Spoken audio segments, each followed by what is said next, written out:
The Chronicles of Narnia by C.S. Lewis. The Lion, the Witch and the Wardrobe. Chapter 17. The Hunting of the White Stag. The battle was all over a few minutes after their arrival. Most of the enemy had been killed in the first charge of Aslan and his companions, and when those who were still living saw that the witch was dead, they either gave themselves up or took flight. The next thing that Lucy knew was that Peter and Aslan were shaking hands. It was strange to her to see Peter looking as he looked now. His face was so pale and stern, and he seemed so much older. "It was all Edmund's doing, Aslan," Peter was saying. "We'd have been beaten if it hadn't been for him. The witch was turning our troops into stone right and left, but nothing would stop him. He fought his way through 3 ogres to where she was just turning one of your leopards into a statue, and when he reached her he had the sense to bring his sword smashing down on her wand instead of trying to go for her directly and simply getting made a statue himself for his pains. That was the mistake all the rest were making. Once her wand was broken, we began to have some chance, if we hadn't lost so many already. He was terribly wounded. We must go and see him." They found Edmund in the charge of Mrs. Beaver a little way back from the fighting line. He was covered with blood, his mouth was open and his face a nasty green color. "Quick, Lucy," said Aslan, and then almost for the first time Lucy remembered the precious cordial that had been given her for a Christmas present. Her hands trembled so much that she could hardly undo the stopper, but she managed it in the end and poured a few drops into her brother's mouth. "There are other people wounded," said Aslan, while she was still looking eagerly into Edmund's pale face and wondering if the cordial would have any result. "Yes, I know," said Lucy crossly. "Wait a minute." "Daughter of Eve," said Aslan in a graver voice, "others also are at the point of death. Must more people die for Edmund?" "I am sorry, Aslan," said Lucy, getting up and going with him, and for the next half hour they were busy, she attending to the wounded while he restored those who had been turned into stone. When at last she was free to come back to Edmund, she found him standing on his feet and not only healed of his wounds, but looking better than she had seen him look. Oh, for ages. In fact, ever since his first term at that horrid school, which was where he had begun to go wrong, he had become his real old self again and could look you in the face. And there on the field of battle Aslan made him a knight. "Does he know," whispered Lucy to Susan, "what Aslan did for him? Does he know what the arrangement with the witch really was?" "Hush! No, of course not," said Susan. "Ought not he be told?" said Lucy. "Oh, surely not," said Susan. "It would be too awful for him. Think how you would feel if you were he." "All the same, I think he ought to know," said Lucy, but at that moment they were interrupted. That night they slept where they were.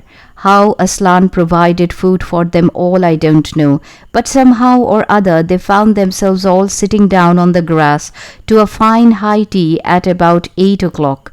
The next day they began marching eastward down the side of the great river, and the next day after that at about tea time they actually reached the mouth.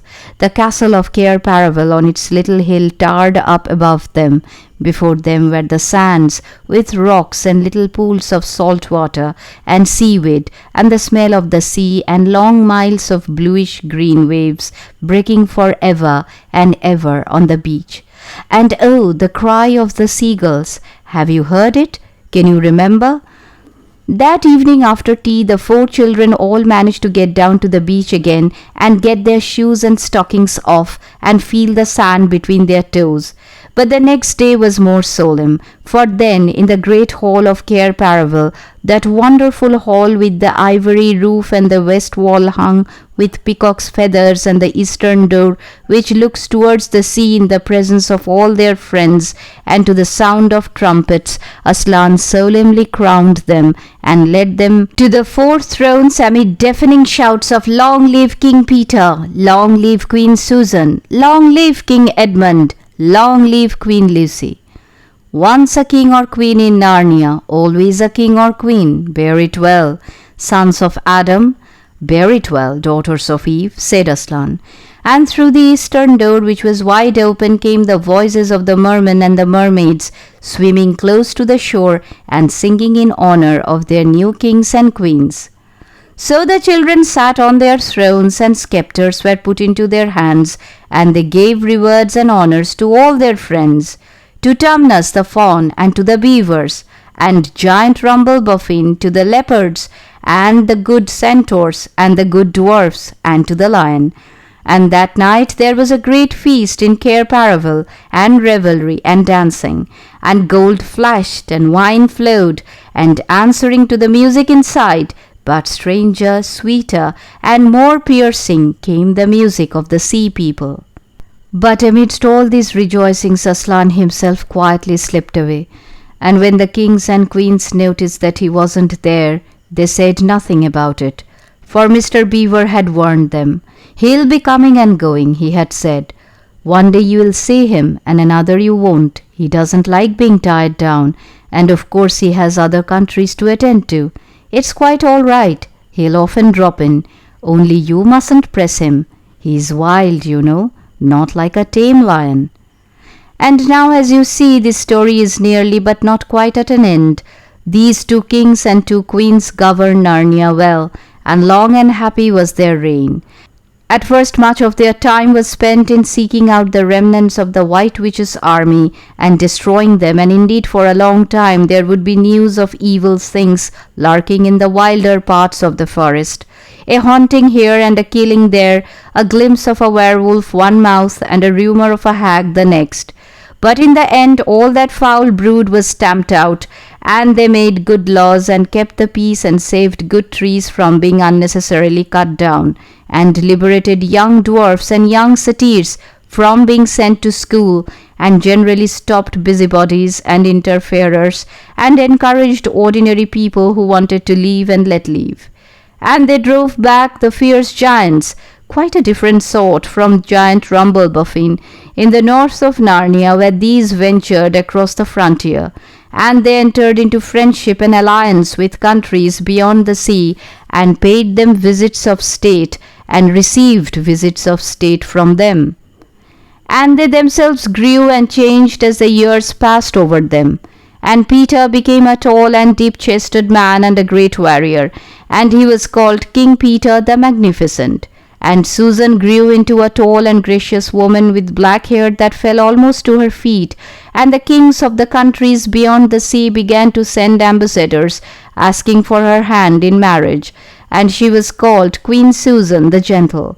Edmund was a graver and quieter man than Peter, and great in counsel and judgment. He was called King Edmund the Just. But as for Lucy, she was always gay and golden-haired, and all princes in those parts desired her to be their queen, and her own people called her Queen Lucy the Valiant. So they lived in great joy, and if ever they remembered their life in this world, it was only as one remembers a dream. And one year it fell out that Tumnus, who was a middle-aged fawn by now, and beginning to be stout, came down the river and brought them news that the white stag had once more appeared in his parts, the white stag who would give you wishes if you caught him. So these 2 kings and 2 queens, with the principal members of their court, rode a hunting with horns and hounds in the western woods to follow the white stag, and they had not hunted long before they had a sight of him. And he led them a great pace over rough and smooth and through thick and thin, till the horses of all the courtiers were tired out, and these 4 were still following. And they saw the stag enter into a thicket where their horses could not follow. Then said King Peter, for they talked in quite a different style now, having been kings and queens for so long, "Fair consorts, let us now alight from our horses and follow this beast into the thicket, for in all my days I never hunted a nobler quarry." "Sir," said the others, "even so let us do." So they alighted and tied their horses to trees and went on into the thick wood on foot, and as soon as they had entered it, Queen Susan said, "Fair friends, here is a great marvel, for I seem to see a tree of iron." "Madam," said King Edmund, "if you look well upon it, you shall see it is a pillar of iron with a lantern set on the top thereof." "By the lion's mane, a strange device," said King Peter, "to set a lantern here where the trees cluster so thick about it, and so high above it, that if it were lit it should give light to no man." "Sir," said Queen Lucy, "by likelihood, when this post and this lamp were set here, there were smaller trees in the place, or fewer or none, for this is a young wood, and the iron post is old." And they stood looking upon it. Then said King Edmund, "I know not how it is, but this lamp on the post worketh upon me strangely. It runs in my mind that I have seen the like before, as it were in a dream, or in the dream of a dream." "Sir," answered they all, "it is even so with us also." "And more," said Queen Lucy, "for it will not go out of my mind, that if we pass this post and lantern, either we shall find strange adventures, or else some great change of our fortunes." "Madam," said King Edmund, "the like foreboding stirreth in my heart also." "And in mine, fair brother," said King Peter. "And in mine too," said Queen Susan. "Wherefore by my counsel we shall lightly return to our horses, and follow this white stag no farther."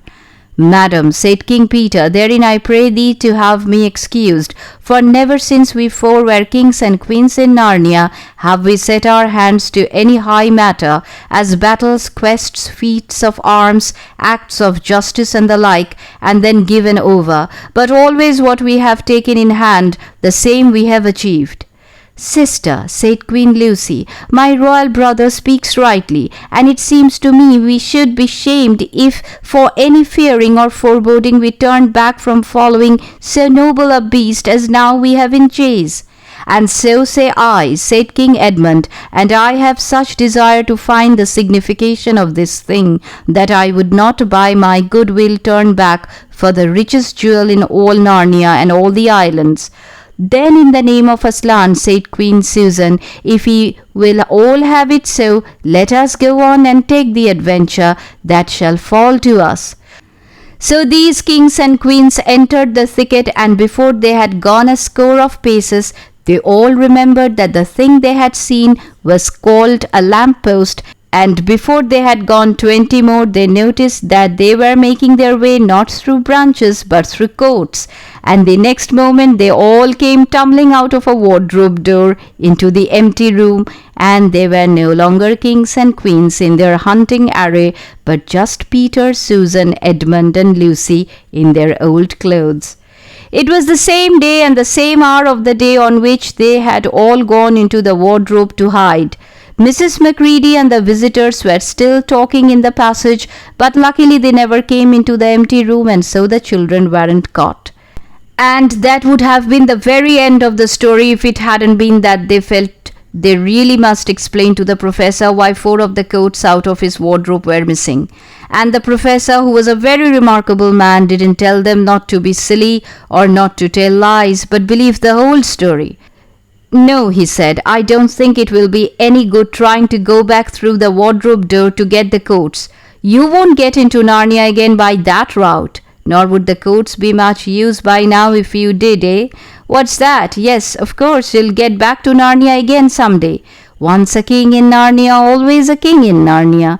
But don't go trying to use the same route twice. Indeed, don't try to get there at all. It'll happen when you are not looking for it. And don't talk too much about it even among yourselves. And don't mention it to anyone else unless you find that they have had adventures of the same sort themselves." "What's that? How will you know?" "Oh, you'll know all right. Odd things, they say, even their looks will let the secret out. Keep your eyes open. Bless me, what do they teach them at these schools?" And that is the very end of the adventure of the wardrobe. But if the professor was right, it was only the beginning of the adventures of Narnia.